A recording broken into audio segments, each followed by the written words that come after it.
chocolate di menende na balemba na motondi mwanyu mwani jaga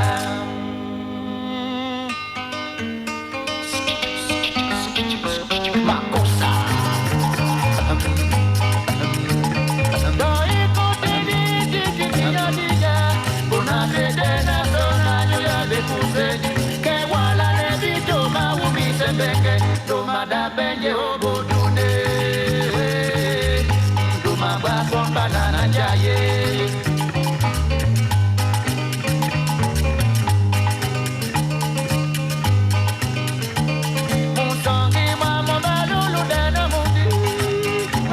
Mukamusa wedi mamoni Lwende eto mojiba moni mwekombo Roma londa la wabebo wa banja mukubo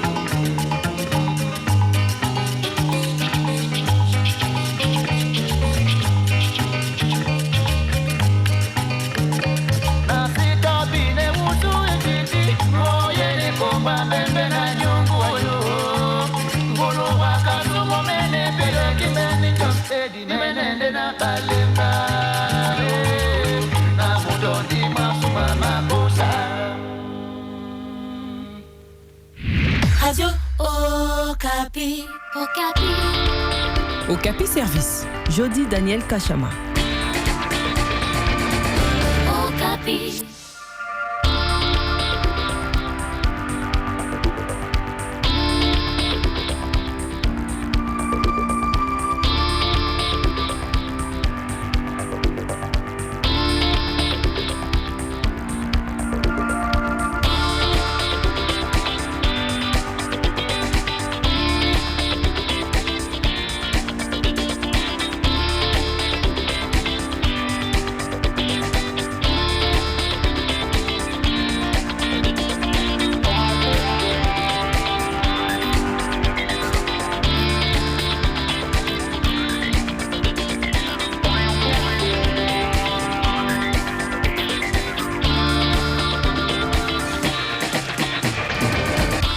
Mesdames et messieurs, bienvenue dans cette deuxième partie de votre magazine de la vie au quotidien, Okapi Service. Nous allons parler à présent des préparatifs du deuxième recensement général de la population et de l'habitat en République démocratique du Congo. Maintenant, c'est l'étape du recrutement des agents de terrain dans les autres provinces, en dehors de Kinshasa, pour les opérations des cartographies. Pour en parler, nous recevons aujourd'hui M. Henri-Marie Kazadi, coordonnateur du Bureau central des recensements, BCR. M. Henri-Marie Kazadi, bonjour. Bienvenue encore une fois dans cette émission. Et il n'est pas seul. Nous avons également dans ce studio M. Stéphane Makamba, chef des divisions informatiques du Bureau central de recensement. M. Makamba, bonjour. Bienvenue dans cette émission des questions et préoccupations. Le standard est déjà ouvert. 082 567 30 95. 082 567 30 95. Écrivez-nous à service@radiookapi.net et laissez un commentaire sur la page Facebook de votre magazine. John Chibois coordonne et réalise cette émission. Jean-Claude Tiala à la mise en onde. Esther Mambote et Evril Massamba assurent les lives sur YouTube et sur la page X des radios Okapi. Au micro, Jody Daniel Kachama. Bienvenue à tous.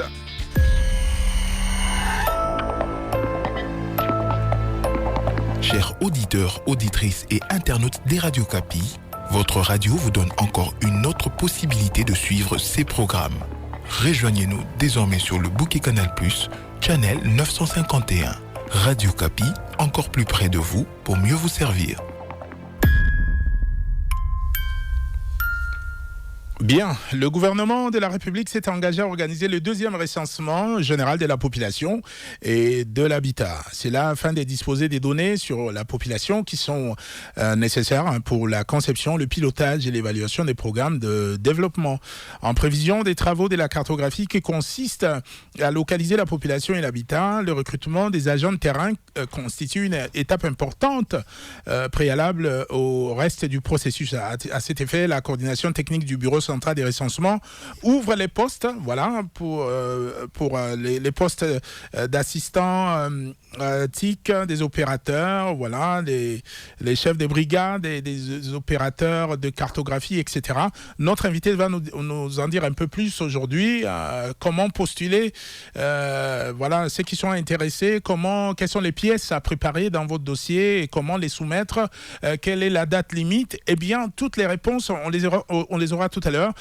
On aura toutes ces réponses avec notre invité, M. Henri-Marie Kazadi, coordonnateur du bureau central du recensement. Monsieur Kazadi, on a l'impression que les choses sont en train de bouger. Toutes les batteries sont en marche pour le deuxième recensement général de la population et de l'habitat.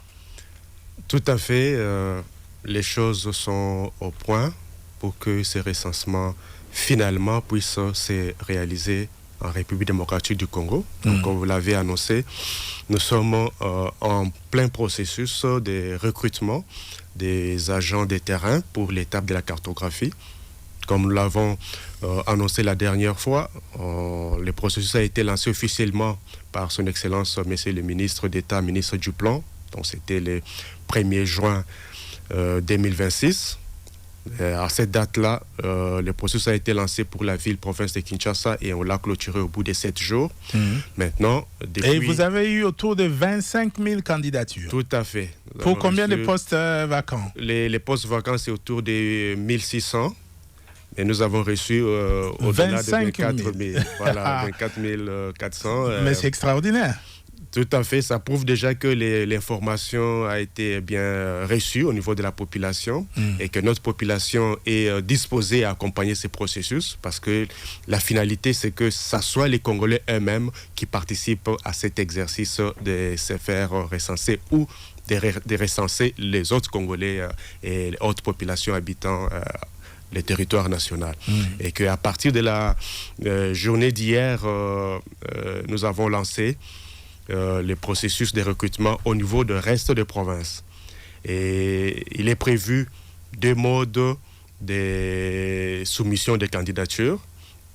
Pour l'instant, nous avons D'abord, en parlant des agents de terrain, pouvez-vous décrire ces différents agents dont vous avez besoin aujourd'hui? Ok. Donc, pour ce qui est des agents de terrain, il y a 2 catégories qui sont nécessaires pour l'instant. C'est la catégorie de ce que nous avons appelé chefs de brigade. Ils sont en fait des superviseurs des travaux. Et la catégorie des opérateurs cartographes. Donc, dans la catégorie des opérateurs cartographes, les meilleurs à l'issue de la formation et les tests qui vont en suivre seront retenus pour être chefs d'équipe. Donc, pour qu'on puisse compléter les 3 catégories essentielles pour les terrains. Donc, nous avons les cartographes, les chefs d'équipe et les chefs de brigade. Mais pour ce qui est du recrutement, les postes sont ouverts pour les opérateurs, dont les meilleurs seront chefs d'équipe à l'issue de la formation et les tests qui seront organisés après la formation, et les chefs de brigade. En dehors de ces 2 postes qui concernent l'étape des terrains, nous avons 2 autres postes complémentaires, mais il s'agit des postes au niveau du bureau.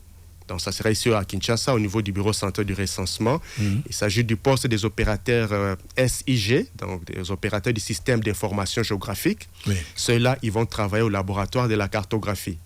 Ils doivent avoir les profils de ceux-là qui ont une certaine maîtrise de l'utilisation des logiciels cartographiques, tout ce qui est QGIS, ArcGIS, donc tout ce qui est analyse de l'imagerie satellitaire.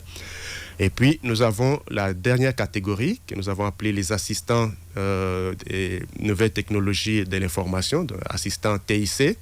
Ceux-là, ils vont également travailler au niveau de Kinshasa, au niveau du bureau central du recensement, pour pouvoir accompagner les BSR dans la configuration des outils qui sont les tablettes et les smartphones qui devront être utilisés sur les terrains. Ceux-là devaient avoir un profil d'informaticien avec une certaine maîtrise dans la manipulation de logiciels et la maintenance notamment. Bon, en parlant de la cartographie, peut-être qu'il y a certains qui ne comprennent pas de quoi il s'agit. Pouvez-vous mieux expliquer opération de cartographie? Qu'est-ce que vous voulez faire exactement? Et c'est qui un opérateur cartographe? Oui, déjà nous rappelons que la cartographie, c'est une des grandes activités dans les processus du recensement général de la population et de l'habitat.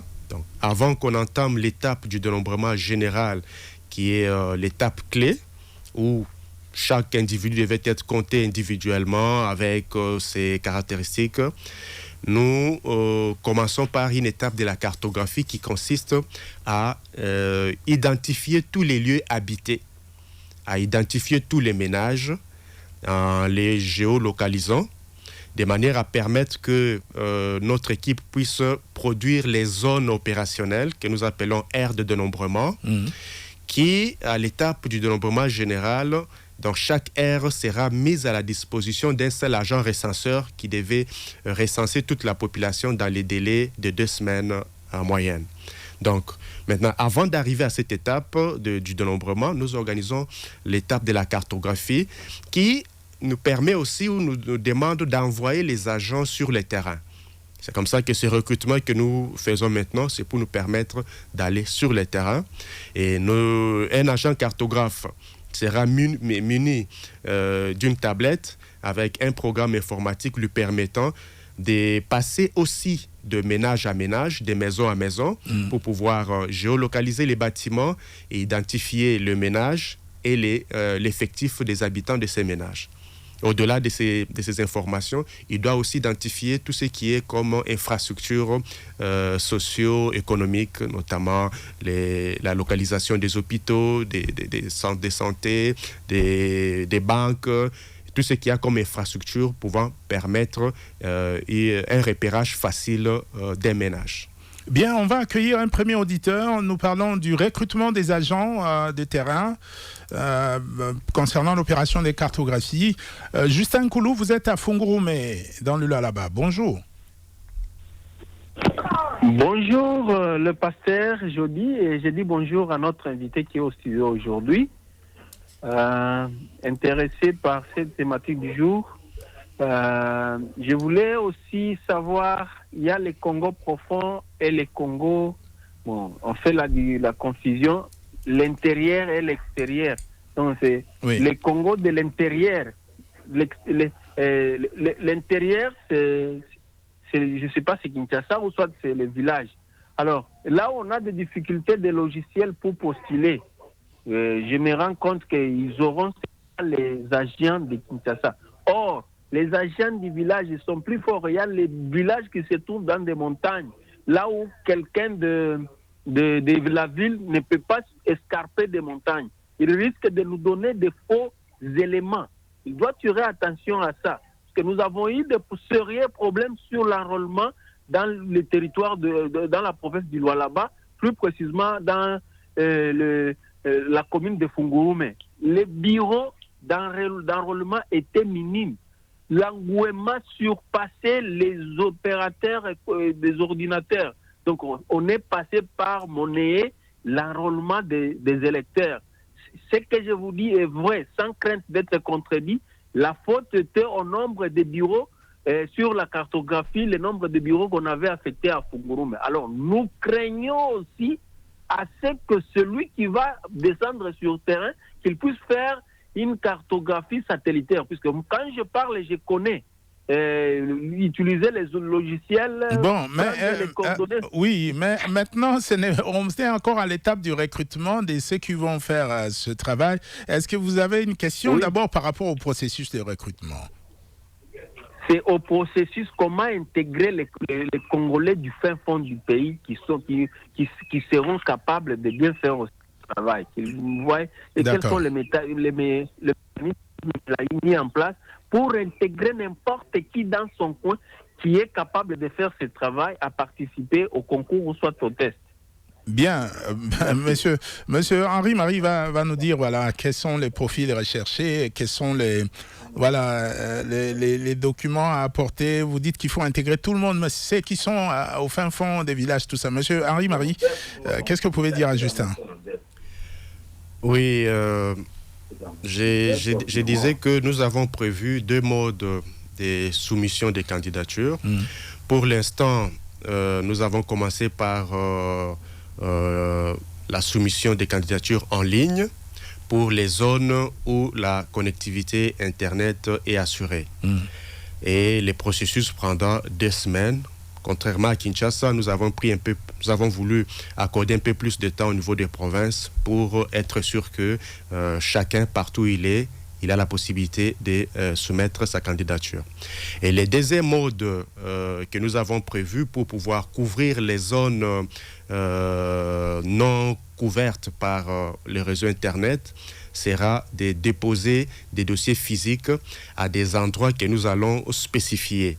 Donc, à partir de la semaine prochaine, nous sommes en train de finaliser les pourparlers avec les ministères de l'Éducation qui pourra se charger à ces stades-là de réceptionner les dossiers de candidature pour les zones non couvertes par les réseaux Internet. Donc, que nos amis qui sont dans ce genre de situations ne s'inquiètent pas. Nous allons leur accorder également la même durée de réception des candidatures pour leur permettre de déposer leur candidature, à condition bien sûr de répondre au profil recherché. Et donc, quelles sont les pièces qui doivent constituer qui doivent être dans les dossiers? Dans les dossiers.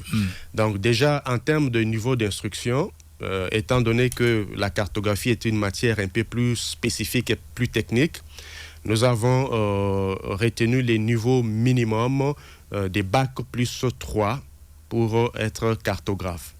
Et parmi les dossiers à compléter, il y a un CV à jour, il y a la lettre de motivation qui doit être adressée au coordonnateur, il y a les pièces en termes de documents administratifs. Bac plus 3, pardon, revenons à Bac plus 3, ça nous renvoie à quoi? La licence au graduat ou... Voilà, donc dans l'ancien système, c'est graduat. Oui.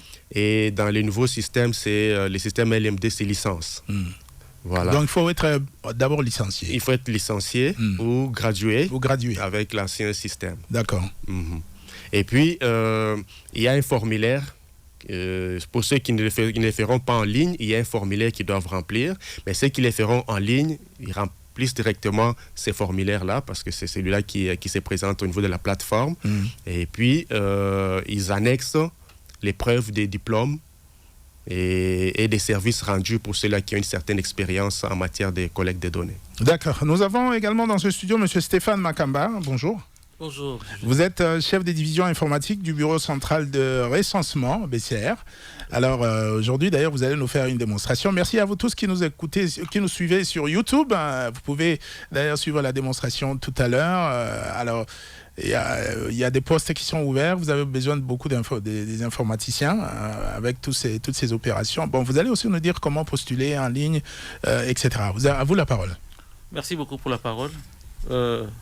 La première chose, comme la connexion et le recrutement en ligne, c'est que chaque candidat est censé se connecter dans son navigateur, y inscrire le lien de notre site de recrutement qui sera partagé avec vous au niveau de votre blog.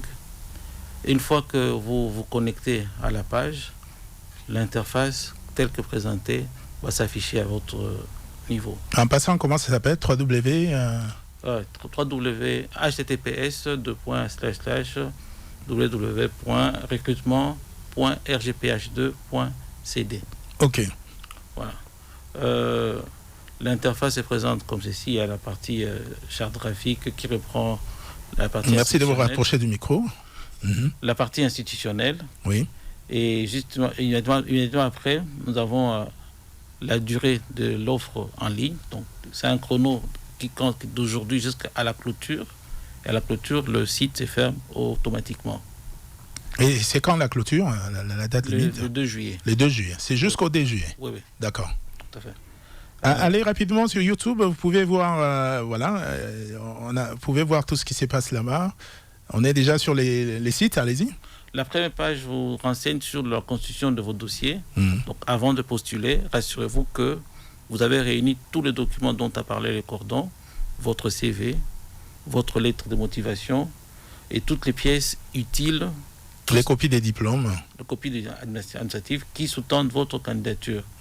Et bien sûr, vous verrez aussi un permis de conduire si vous savez conduire la moto. Et dès que vous êtes... Seulement la moto? Oui, parce que les chefs de brigade sont appelés à couvrir une grande distance. Oui. Et que dans certaines zones, on va leur donner des motos. D'accord. Voilà. Dès que vous assurez que vous avez tous ces dossiers, c'est à ce moment-là vous validez d'abord à ces niveaux-ci que vous êtes conscient que vous avez tous les documents et de là, vous commencez à postuler cette fois-là. La page qui suit vous renseigne les deux types de profils à chercher. Le premier, comme l'a dit monsieur le coordonnateur, c'est au niveau de Kinshasa, donc laboratoire cartographique. Et le deuxième, c'est les travaux de terrain, dont le chef de brigade et les opérateurs cartographiques. Selon votre aptitude, vous verrez, si vous êtes apte à être opérateur SIG, ceux qui seront appelés à mettre à jour... Les systèmes d'information géographique. Voilà, qui mettront à jour toutes les données collectées de terrain vers la carte, le map national, afin de découper le pays en de petites zones de dénombrement. Et ils peuvent cliquer sur les liens, là. Oui, oui. Donc, si c'est ça votre choix, vous cliquez sur postuler. Et là, les deux offres sont distinctes. L'opérateur SIG et puis l'assistant TIC. Si c'est l'opérateur SIG, vous le validez d'abord et par la suite, vous renseignez vos informations individuelles. Notez que chaque champ est obligatoire. L'absence de renseigner un champ risque de vous faire éliminer. Non, il vous bloque, il vous rappelle que il faut remplir cette case-là. Il est marqué en rouge pour vous renseigner, vous indiquer les éléments qui manquent pour passer à la prochaine page. Voilà. Si vous ne remplissez pas, vous n'allez pas évoluer. Tout à fait non, parce que ce sont des informations requises obligatoires pour la suite des éléments. Oui. Donc je remplisse pour passer aux autres. Ok. D'accord. Bien, alors les temps qu'ils remplissent. Merci de nous suivre sur YouTube ainsi que sur X. Là, vous pouvez suivre en direct comment le processus de recrutement. Alors, Monsieur Henri-Marie Cazette, vous avez au total vous avez besoin de combien de candidatures pour ces différents postes dans les 25 autres provinces à travers le pays? Donc, pour ce qui est du reste des provinces, les groupes des cartographes, il nous faut 12 825 cartographes et 513 chefs de brigade. Donc, comme je l'ai dit, les groupes des cartographes, à l'étape de la formation, va nous permettre d'avoir un autre groupe qui est sous-attendu à cette étape, c'est les chefs d'équipe. Donc, les 12 800 cartographes sont répartis dans les restes des provinces en dehors de Kinshasa au regard de leur poids démographique. Bien, on va accueillir Sabiti Kaboua Kassiré depuis Kalemi. Monsieur Sabiti, bonjour. Allô? Oui, bonjour. Oui, bonjour. On vous écoute, Monsieur Sabiti. Qu'est-ce que vous avez à nous dire? Vous disiez contre les peuples autochtones. Et quel peuple est là que vous avez dit? Monsieur Sabiti, non, ça c'était le thème abordé dans la première partie de l'émission, donc c'est déjà fini. Maintenant, on aborde un autre thème. On parle du deuxième recensement général de la population et on parle particulièrement du recrutement des agents de terrain qui vont s'occuper de la cartographie. Merci quand même d'avoir appelé. 082 567 30 95. Appelez-nous à ce numéro pour participer à cette émission de la vie au quotidien. Alors, nous parlons du recrutement des agents des terrains qui vont faire la cartographie. Alors, pour les dossiers physiques, vous avez dit que vous allez communiquer les endroits où les gens pourront aller les déposer. Mais pour l'instant, c'est beaucoup plus en ligne. Ils peuvent postuler en ligne. Oui. Pour l'instant, depuis hier, la plateforme est ouverte pour réceptionner les candidats résidents en province. Et comme nous l'avons dit au départ, nous aimerions que ce soit des gens qui sont résidents dans ces milieux-là qui participent aux travaux. C'est également la raison pour laquelle nous profitons de l'antenne de Radio Okapi pour pouvoir les sensibiliser. Donc, de partout où vous nous suivez et que vous avez la possibilité d'accéder à Internet, pour l'instant, vous avez la possibilité déjà de soumettre votre candidature. Il ne faut pas attendre les dernières minutes. Donc, nous avons la période qui va du 18 juin au 2 juillet. Donc, le 2 juillet à 23h59, la plateforme se ferme automatiquement. Oui. Donc, comme c'est un recrutement en ligne, de partout où vous êtes, vous avez la possibilité de les faire, que ce soit des jours ouvrables ou des jours fériés, donc n'attendez pas. Et qu'à partir de la semaine prochaine, nous allons revenir pour vous indiquer, à travers tous les canaux possibles, l'ouverture des centres de réception des candidatures physiques pour les zones non couvertes par Internet. Et c'est pour permettre aussi... Mais les recrutements, c'est fait beaucoup plus au niveau des chefs-lieux, c'est ça, des provinces? C'est un recrutement national. National. Que ce soit au niveau des chefs-lieux des provinces, au niveau des territoires, quel que soit l'endroit où vous vous trouvez, si vous avez les profils recherchés, vous pouvez soumettre votre candidature. Bien, M. Basso-Kwamba nous appelle depuis le Kasaï central. Il est à Kananga. M. Gentil Basso-Kwamba, bonjour. Oui, bonjour, monsieur Jody Daniel Kachama. Bonjour aussi à nos invités du jour.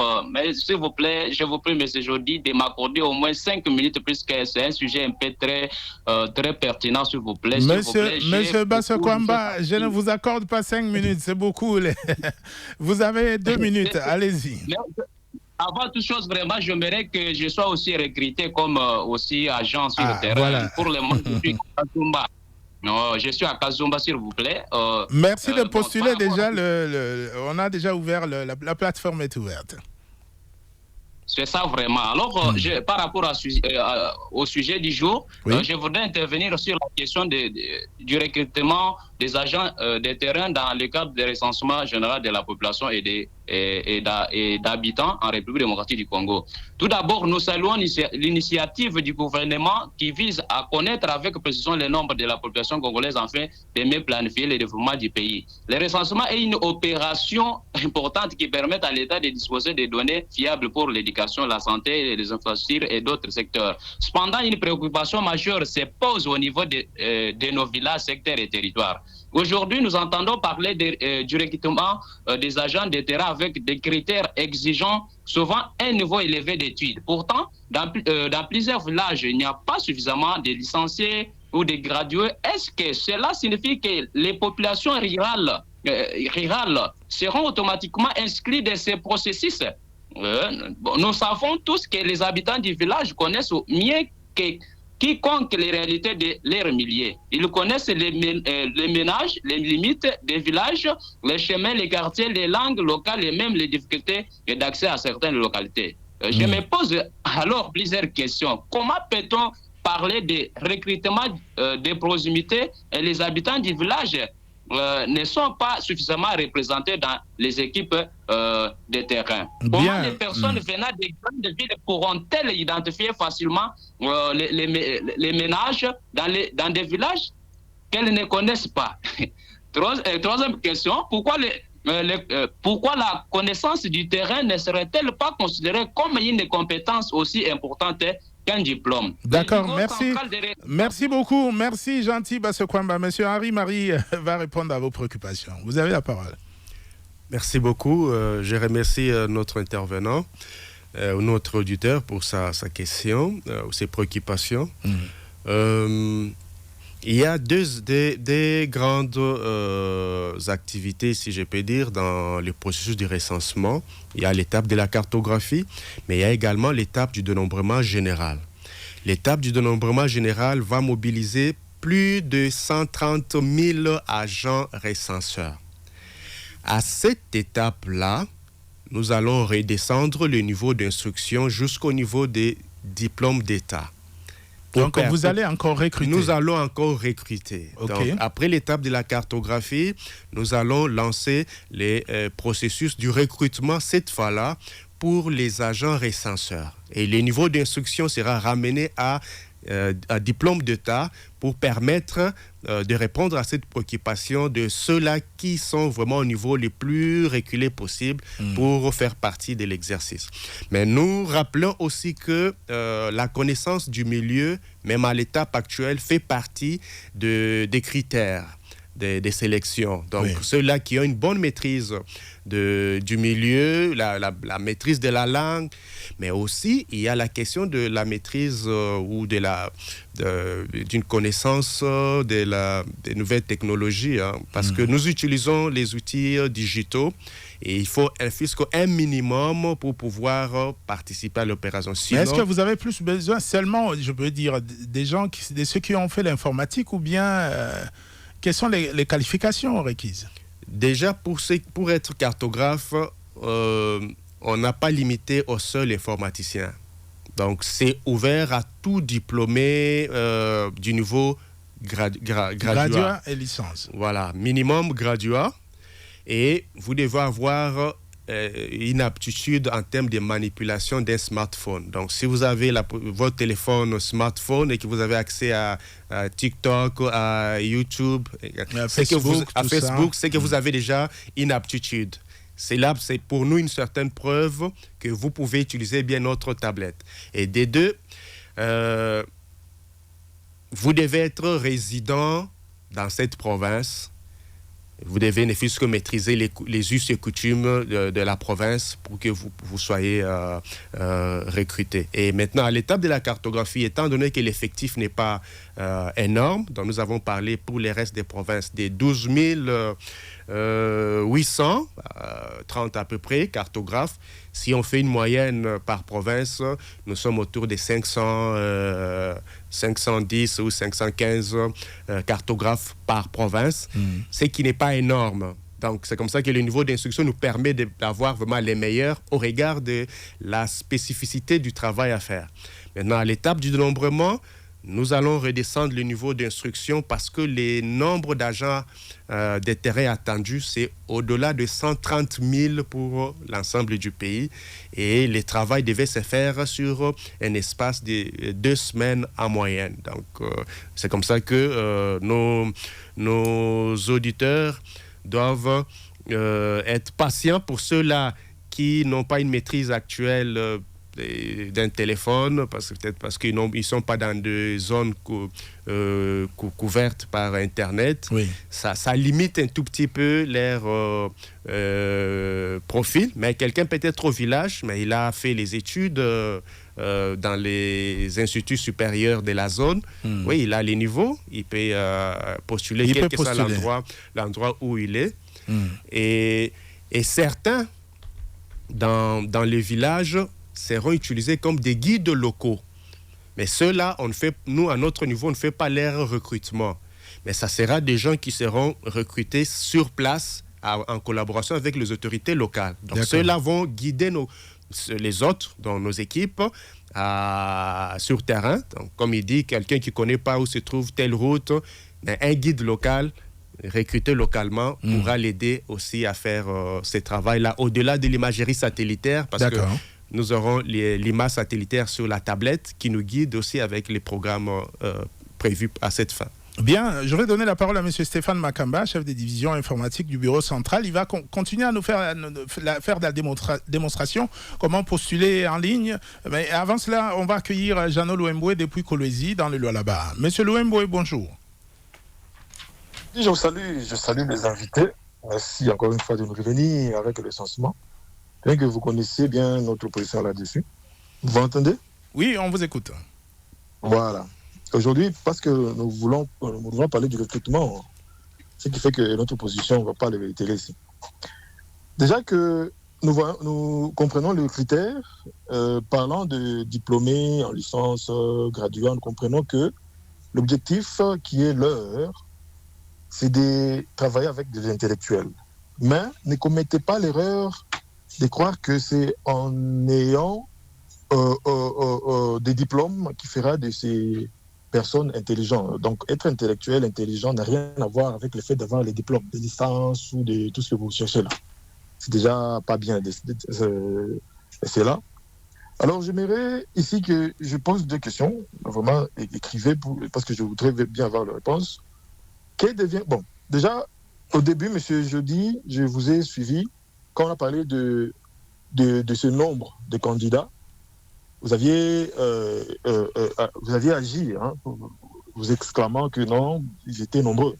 Mais c'est aussi une sorte de thermomètre pour pouvoir prendre la température du chômage au pays. C'est ce qui fait qu'il y a eu ces gros nombres de candidats à Kinshasa. Oui. C'est partout dans les provinces. J'aimerais ici dire, quels deviendront les recrues après que cette période de recensement va passer? Ils vont rentrer au chômage ou ils vont être retenus par l'État? Ça, c'est un. Des deux, nous savons ce qui se passe chez nous. On est africains, on est entre nous là. Tout ça, entre abisso et abisso. Nous savons que quand il y a effervescence dans ce sens-là, il y a des chapeaux, des chapeautements qui commencent. Non, Azamon a tel, Zoa payé, Azala capé, chômeur, mais Azala intellectuel, Azala diplôme.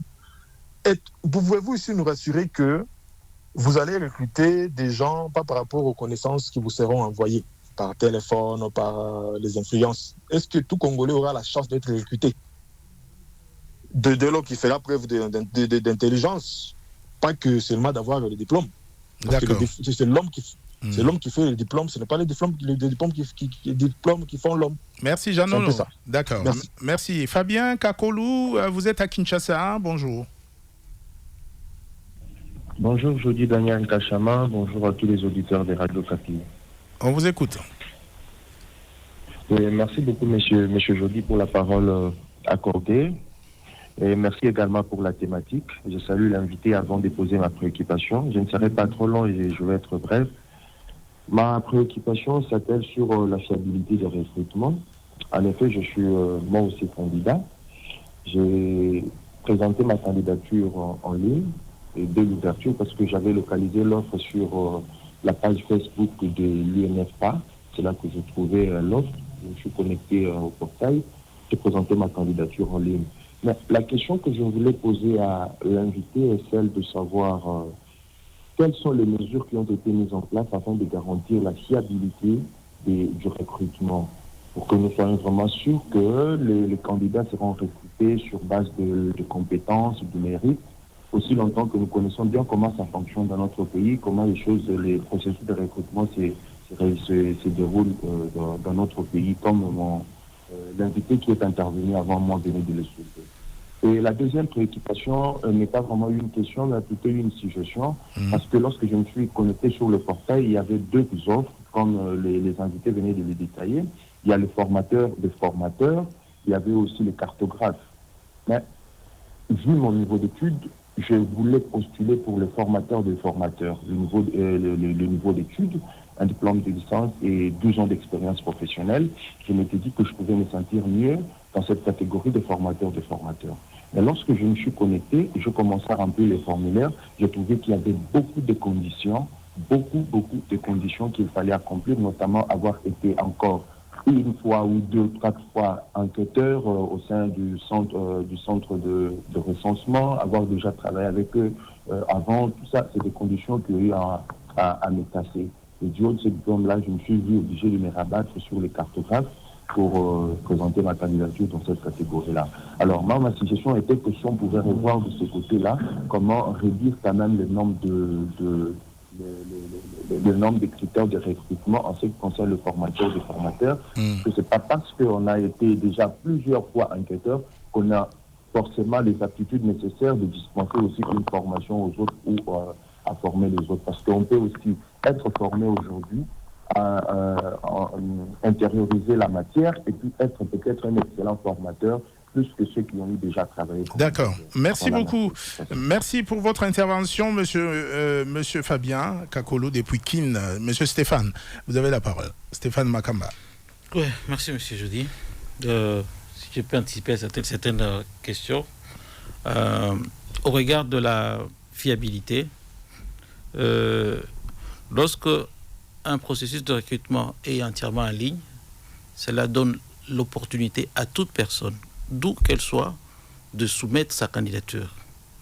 Et lorsqu'on recrute, il y a un profilage, des critères qui doivent être mis en compte, qui constitueront des éléments d'analyse pour classer chaque candidat en ordre utile en termes de ses performances. Monsieur Kakalou, qui s'est malheureusement limité parce que il lui-même s'est évalué. Et il trouve qu'il y a trop vous demandez un peu trop, quoi. Oui, en fait, nous voulons nous rassurer que la personne qui sera formateur fera bien le travail. Et en termes d'expérience, c'est un critérium qui n'est pas exclusif. Parce qu'au finish, tous ces éléments seront versés à la commission pour analyser point par point et pondérer chaque élément. Ce n'est pas parce que tu n'as pas telle expérience que tu t'expliques directement, parce qu'il y a des éléments dont on a parlé, connaissance du milieu, qui a une pondération qui peut les relever. Donc que les gens ne se découragent pas, qu'ils suivent la procédure de recrutement de bout en bout, qu'ils valident leur candidature, et par la suite, il y a une commission qui sera en place pour évaluer ces éléments. Revenons à la plateforme. Après avoir rempli toutes les informations, il y a un formulaire, on met toutes les informations requises. Et après, quelle est la prochaine étape? Avant d'aller jusqu'à la fin, il est quand même important d'attirer l'attention à nos candidats, à bien se rassurer qu'ils ont bien lu la question et ils ont répondu correctement. Et qu'à chaque fois, parce qu'on est humain, on peut se fatiguer, il y a un bouton qui te permet de sauvegarder partiellement. Et de reprendre plus tard. De continuer, plus tard, oui. Ouais, là où tu t'es arrêté. À la fin, lorsque vous avez chargé tous vos éléments, vous êtes auto-évalué en termes de vos expériences. Le système valide votre candidature. Bon, ça sera un exemple qu'on pourra extraire de la base. Et vous allez annexer aussi les copies des diplômes. Il y a un endroit où il faut télécharger cela. Tout à fait. Tous ces éléments sont téléversés au niveau de la base de données, au niveau du serveur. Et que c'est de là, vous, en contrepartie, vous recevez un récépissé qui vous montre votre numéro de dossier en termes de QR code pour le suivi de votre candidature. Est-ce qu'il est bel et bien dans le serveur? Et la possibilité de le télécharger pour garder ces récépissés comme preuve que réellement vous avez postulé et que vous voulez faire valoir votre droit, que vous êtes compétent, et ainsi de suite. Quels sont les éléments qui ont poussé à mon élimination? C'est sur base de ces éléments que je tiens aussi à rappeler que, en termes de fiabilité, aucune personne qui n'est pas dans la base de données, donc c'est-à-dire aucune personne qui n'a pas suivi le processus de recrutement, donc son dossier n'est pas dans la base de données, ne pourra être qualifié par la suite. Parce qu'au finish, c'est un processus qui est piloté par tous nos partenaires. Il y aura une audite qui va partir au niveau de la base de données. Monsieur Fungurume, qui est qualifié comme chef de brigade, mais il n'est pas dans la base de données. Donc, ces éléments, ce seront des éléments alarmants qui montreront que le système est faillible ou pas faillible. Donc, même ceux qui vont déposer les dossiers physiques seront obligés d'aller aussi en ligne, de postuler en ligne. Pour compléter, pour ceux qui vont déposer le dossier physique, lorsqu'ils déposent au niveau de centres qui sont indiqués ultérieurement, on leur émet un formulaire qui est une fiche qui est déjà précodée avec un QR code par fiche. Il remplit le même formulaire qui est en ligne, et le nom, ainsi de suite, et tous les documents qui le joignent, on annexe, on leur remet un récépissé aussi. Ces dossiers-là seront transmis dans un centre d'encodage. Donc, il y a des équipes du bureau central qui seront déployées au niveau de chaque chef-lieu, qui auront comme tâche de réceptionner les candidatures, d'encoder et de charger leurs données, parce qu'ils auront cette fois-là Internet, vers le serveur. Donc, aucune personne ne sera traitée ou encore affichée s'il n'est pas dans la base de données du recrutement national. D'accord. On va accueillir Ben Oukila depuis la ville de Goma. Bonjour Ben. Oui, bonjour Radio Capi et bonjour à nos invités et à tous les auditeurs de la Radio Capi. Quelle est votre préoccupation, M. Ben Oukila? Oui, merci beaucoup de la parole que vous nous accordez. Vu que le temps est passé, j'ai juste deux petites questions. Et la première, c'est de savoir, comme nous avons déjà eu tous les profils que le demande en fait, je voulais juste poser la question à nos invités. Par exemple, à nous qui sommes encore étudiants, et je me rappelle qu'une fois, vous aviez fait une émission avec les étudiants de l'Institut supérieur de la statistique de Kinshasa.